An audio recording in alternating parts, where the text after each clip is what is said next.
ეროვნული არქივის ელექტრონული ფოტოკატალოგის პრეზენტაცია რუსთავის იუსტიციის სახლში. ფოტოსაძიებო ელექტრონული პროგრამის მოქნილი საძიებო სისტემის მეშვეობით ონლაინ რეჟიმში შესაძლებელია ფოტოს მოძება სხვადასხვა პარამეტრის ავტორის გადაღების თარიღის ფოტოზე ასახული პირისა თუ მოვლენის მიხედვით.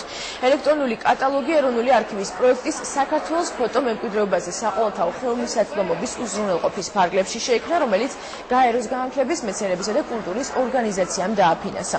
ელექტრონულ ბაზაში ამ დროისთვის 10,000-ზე მეტი ფოტო და მისი ანოტაციაა განთავსებული. პრეზენტაციას რუსთავის იუსტიციის სახლში ეროვნული არქივის გენერალური დირექტორი და კინოფოტო დოკუმენტების ცენტრალური არქივის წარმომადგენლები დაესწრნენ.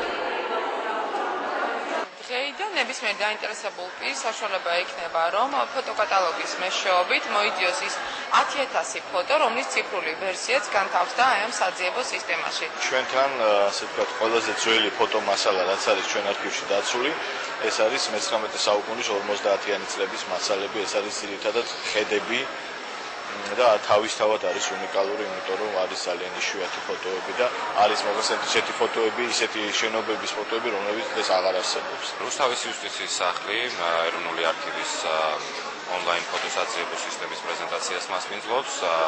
ჩვენ დარწმუნებულები ვართ, რომ აღნიშნული ინფორმაცია დაინტერესებულ პირებს მნიშვნელოვან ინფორმაციას მიაწვის.